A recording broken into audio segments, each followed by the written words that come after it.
I'm not sure if I hit that golden number of 10,000 hours to be considered an expert in NFTs. Despite what my mother and friends may think, I wouldn't even consider myself to be an NFT expert. In fact, I don't even know who qualifies to be an NFT expert because we're still establishing what are the facts within the space. With that said, I thought it would be fun to share the 10 things that I've gotten extremely wrong since launching this podcast. Hello, I'm Taj, digitally known as Tropic Vibes, the host of Nifty Business, where we highlight NFTs and explore Web 3.0 as we move from pure speculation to creating real-world value.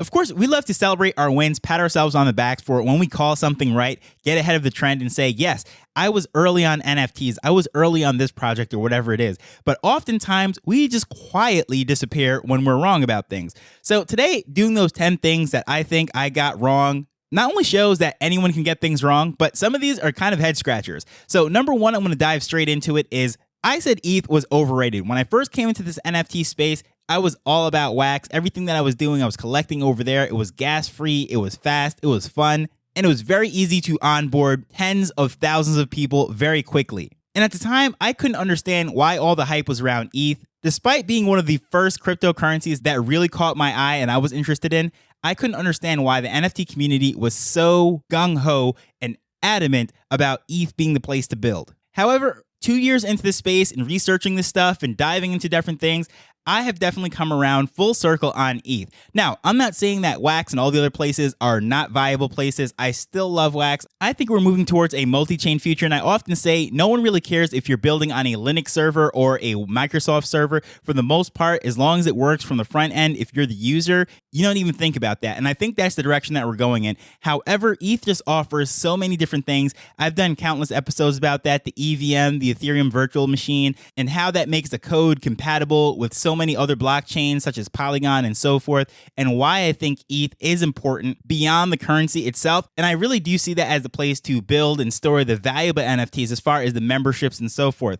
Of course, gaming and everything, it is just not practical to build on ETH directly. However, I do see that as a place for high-end art, exclusive memberships, and anything with high value, low volume. Number two was WAGMI. Of course, we're all going to make it. That was the mantra of all of us that came into the space very early. It just seemed like it was sunshines and rainbows. Everything was going great. And I bought into it. Don't get me wrong. I was excited. And I was always someone who is collaborative, not cutthroat. I think we're all going to make it in the sense that there is enough space at the table for everyone to get their own fair share, have a nice meal, and enjoy it. So we could, in theory, make it together. However, the whole WAGMI, we're all going to make it. Well, no, that is not true. First and foremost, we're all going to make it assumes that we're all going to stay into this thing. As we can see, probably 90% of the people that were all screaming WAGMI and everything have disappeared from the space. I honestly could not tell the last time I saw a WAGMI on my newsfeed or anyone that was just gung-ho about this whole space that's, with that same enthusiasm and passion as we saw 2 years ago. So that whole thing died pretty quickly. And when you really think about it, we step back like, no, we're not all going to make it. Because if that were the case, everyone would be successful. Everyone would be millionaires. Everyone would be professional athletes and so forth. But here's the thing.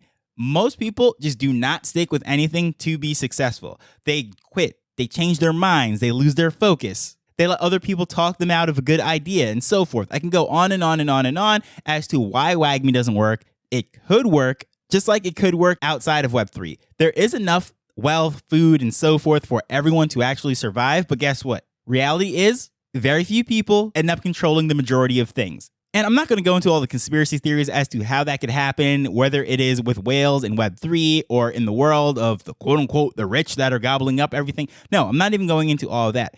All I'm simply saying is a lot of people could have a lot more if they would keep focused, not quit, and follow through with the vision that they had on day one. And unfortunately, that is just not the case. That is not human nature. Number three, after spending years trying to bring me into cryptocurrencies and everything, I remember saying to my friend, I 100% believe that NFTs are way more profitable than cryptocurrencies. Now, there is a lot wrong in that statement, so it is a loaded statement, a lot of parts to digest and chop up and say how that is just a false statement altogether.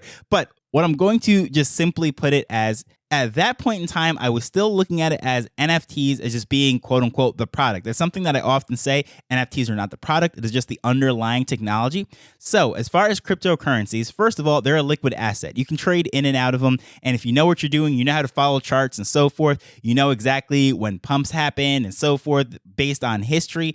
You can definitely unload, enter, and exit the position very quickly. That is not the case with NFTs at all. First of all, you need someone that's in the market looking for what you are purchasing at that time. It's sort of like art. Something might be very valuable, but you also have to find someone that is willing to pay that for it.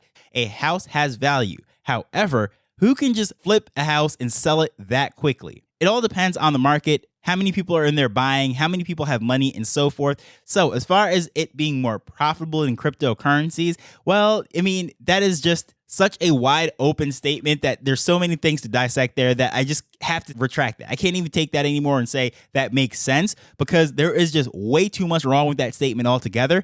And I was gung-ho. I 100% believed it. And I said that to my bullish crypto friends in day one. And I said, yeah, I'm coming into the space Web3 because of NFTs. And that is where the profits are 100%. It makes more sense rather than saying the underlying technology of bringing in mass adoption and building amazing things. I see much more mass appeal for NFTs. So the whole profits thing is just, I don't know, it's just a misaligned statement. This doesn't really make sense. So someone who is trying to make some quick money, I think cryptocurrencies offers that much easier. However, the one that's going to have the greater impact on society and building businesses and so forth, I think it's going to be NFTs. But that is an episode for itself. And I'm just going rapid fire. Number 4, I would say the number one project that I called absolutely wrong was GoblinTown. First of all, I said GoblinTown was going to be a rug pull. If you listen to episode number 199, I predicted that it was going to be a rug pull, mainly because the website, the way it was set up, showed a cliff and everything. All the numbers were falling off. All the jokes that were being told about don't be greedy, we're just withholding a certain amount just because, and so forth. And everything about it was just so memeish. It was a free NFT, and they're warning you not to be greedy. So I thought the whole thing was set up perfectly to be a rug pull. And it really wouldn't be a rug pull in the sense that, as I explained in that episode, is they promised nothing. Therefore, anyone that loses money as it crashes, they were really scammed. They just threw their money into a ridiculous pot, and that would be their own fault. However, it turns out that it was a legitimate team, a legitimate company, legitimate works, and they're still going strong. And although the hype has died down, the price has fallen and so forth, I have to just take the L there and say that was 100% wrong. Number 5, which was even more wrong, but I said Coinbase NFT would be a game changer. There was so much hype around that marketplace being launched, and well, now that could not be further from the truth. Matter of fact, when's the last time you went over to the NFT marketplace at Coinbase? Yeah, it was a complete failure. There is no activity going on over there. Even GameStop, when they launched, they had way more activity. And despite having such promise, of course, that is the number one crypto exchange, at least centralized exchange in the US. So they were set up so perfectly for success, but it just failed miserably. And I thought that was going to be the onboarding process for millions of people that were collecting and trading crypto on Coinbase, and they would cross over into NFTs and everything would be great. But no, couldn't be further from the truth. While we're speaking about marketplaces, number 6, I said OpenSea would die a quick death. That was a prediction I made because we were so gung-ho about decentralization and just obviously noticing that this was a centralized platform with Web 2 elements and so forth, that it was way too top-heavy, too controlled from the corporate side, and they were even thinking about going public and so forth. I was like, yeah, there's no way that this is going to last. However, 2 years in this space, seeing all these different marketplaces come and go, seeing all these fly-by-night operations pop up, trying to dethrone them and what have you. And here's what I noticed, especially with this Blur launch.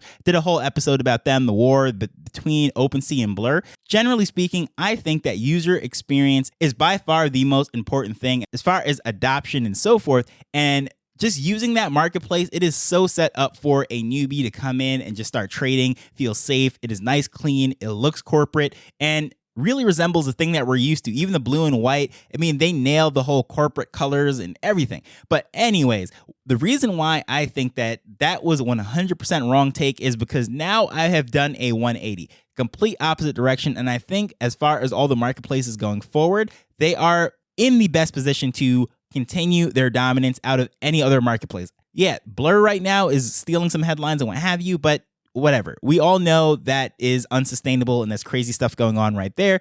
But I think if OpenSea stays the course, just really curates the experience for people that want a good user experience, don't worry about all these fees and all these different things, and just make it a great platform, they'll be there for the long run. Think about it. People have all sorts of things to say about all these platforms such as Facebook, YouTube, Google, and so forth. But guess what? They still use it. Why? Because up until this point, it was a good user experience. And as much as businesses absolutely hate working with them and people hate putting their content on these platforms, it was the better option. So we played that game. And I think if OpenSea does things right, and I always say OpenSea with an S, but OpenSea without the S, singular, plays their cards right, they're here for the long run. And I do think that is still one of the premier companies within Web3, Web 2.5, Web 2, whatever you want to call it. I don't even care at this point. But as far as within NFTs and all that stuff, I think they have really positioned themselves to not only survive my extremely wrong prediction of a quick death, but I think they will survive and weather the storm and be here for the long run. Number 7, I thought the App Store and the Google Play Store were an endangered species.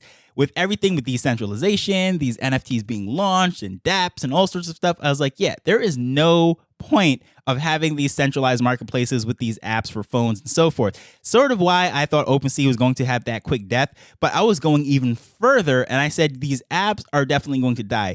And as we said, with user experience and everything, it's just, I think it was just more youthful exuberance, just so excited to see Web3 and all this stuff. And I was one of those people that were screaming, yeah, Web 2 versus Web 3.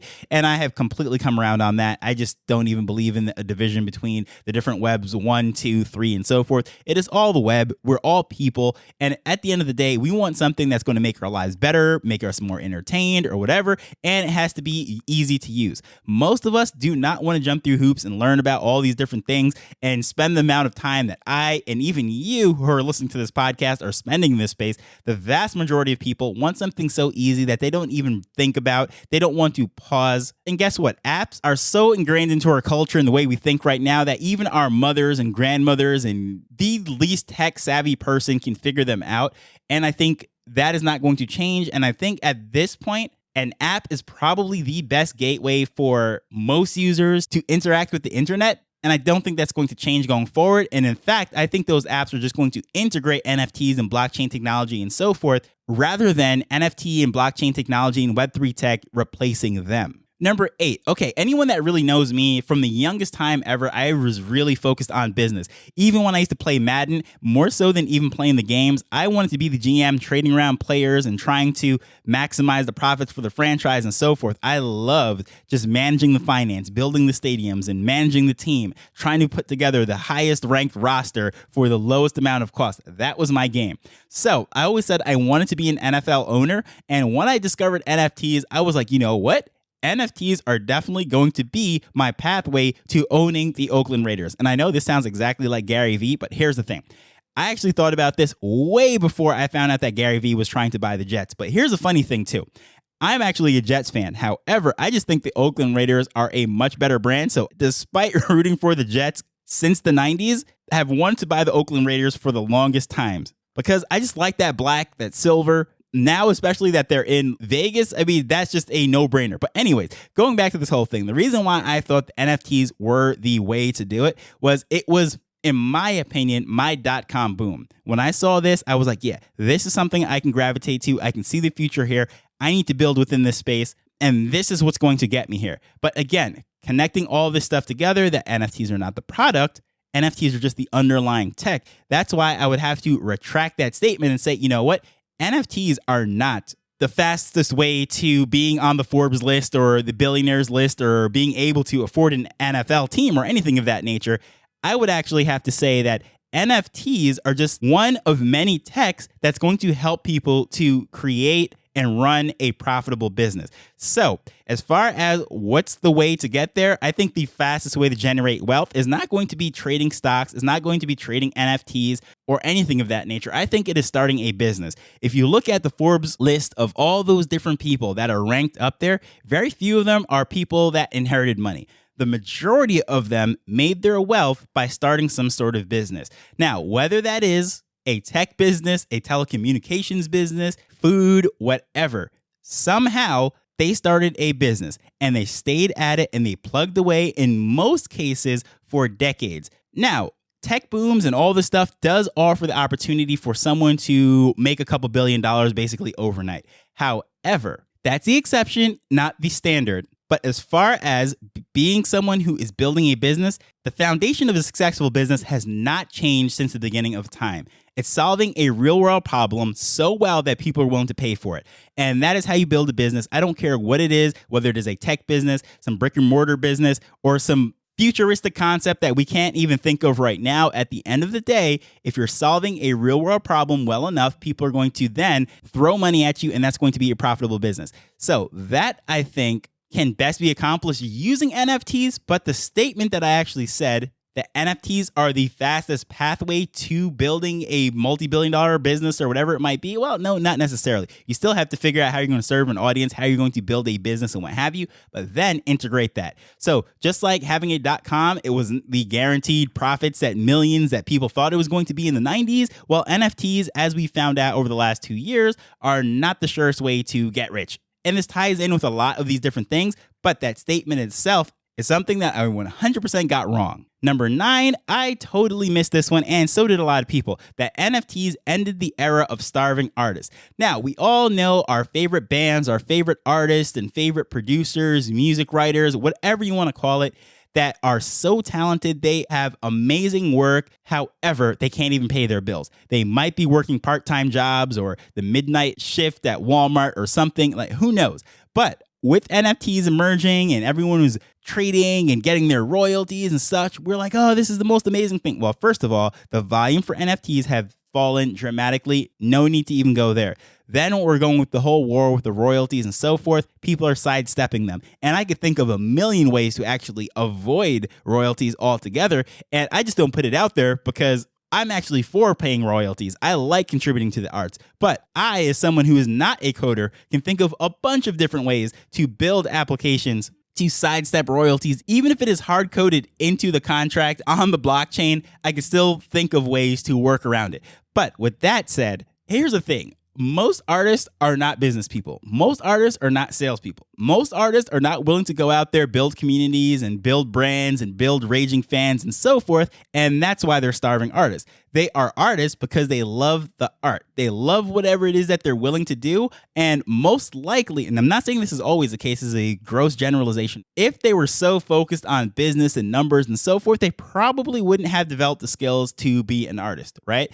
They have focused and dedicated their heart, their time, and everything into whatever craft it is that they are perfecting and they are an expert in, or whatever you want to call it. But guess what? Sales, marketing, and so forth, they often neglect. And whether or not the true passionate artists are making money or not, they're still going to draw. They're still going to sing. They're still going to do all of those things that they love. But I think that in order for the starving to come out of the starving artist is that artists are going to have to pick up business and sales skills. And they don't want to do that for the most part. Again, gross generalization. There are some great salespeople that I have met within the space. I can list multiple ones of them. I mean, some of them have come on the show. I speak about them all the time. So I'm not taking anything away from those people. But they are putting in the hours, they are grinding, they are doing so much to support the art rather than relying on this NFT market and the tech and everything to basically do the work for them. And number 10, the last thing I'm going to cover, I can actually keep going on and on and on and on, but the last thing I'm going to cover on this particular list is that I thought 2022 was going to be the year of the play-to-earn game.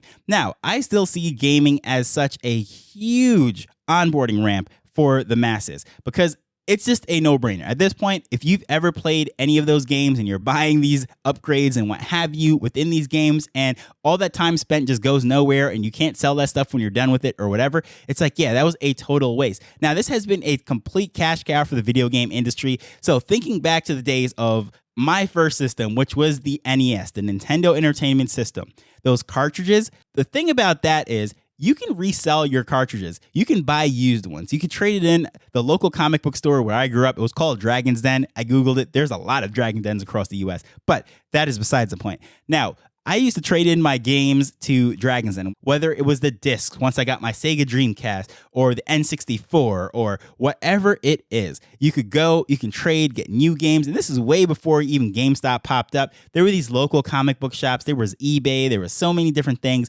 And guess what? You might not get back all of your money, but at least you could get back some of the investment that you put into that game. Now, with these apps and this ecosystem that has been built up, there's not even the expense of the hardware. It is just software. And whether they sell 1 million or 1 billion, it doesn't really increase their incremental expense. Of course, yeah, there's going to be server loads and so forth. But as a percentage of those are buying upgrades and keep spending money into it, guess what? It's going to work out. So there is so much to gain from them with this closed system that we have. However, I see companies like Ubisoft and other game developers that are integrating this stuff in an interesting way that also is basically like selling software, but it then encourages us users to continue to buy those things because we know in the back of our heads, just like when we were buying those used games, we could sell them. Nowadays, when you're just downloading software and what have you, I mean, what are you going to do? You can't sell your software on the secondary market. At least back in the day, you could sell your videos and music albums and so forth. But now with NFTs, and I think this whole gaming on-ramp, I think it's just a cool connection. A lot of people can see the value in it. Now, there's a lot of skepticism within the gaming ecosystem, and gamers aren't really for this. And right now, for the most part, these gaming NFTs are driven by the NFT community, not necessarily the gaming community, but going forward, I still see the value of it, and that's where it's going to go. But 2022, maybe even 2023, maybe even 2025 is way too early for me to say that this is the year that everything pops off. But it is definitely on the horizon. I don't know when it's going to be, but when it happens, it's going to be quick. But I can definitely say saying 2022 was the year was absolutely wrong. But that was 10 rapid fire things. I went through a lot of things, a little bit different style than I normally do for an episode. But this is the type of thing that I normally do in the newsletter with niftybusinessweek.com. If you're not signed up for that, it's absolutely free. But I cover different topics, different stories, and sort of send out some rapid bites of information, nuggets that I probably wouldn't do a full episode about, spend 10, 15 minutes on one single topic like I usually do. So if you're interested in that, especially if you just love written form content rather than audio or video, or maybe just as a supplement to that, you can get that absolutely free, completely different content than what's on the podcast. Just go to niftybusinessweek.com or check out the information in the show notes. But as usual, I just want to thank you for taking time to listen to this as we're learning and building Web3 together. So until next time, later. The Nifty Business Show is not investment advice. It provides insights and information within the space. As with anything, please do your own research before making a decision whether you're making an investment or a purchase.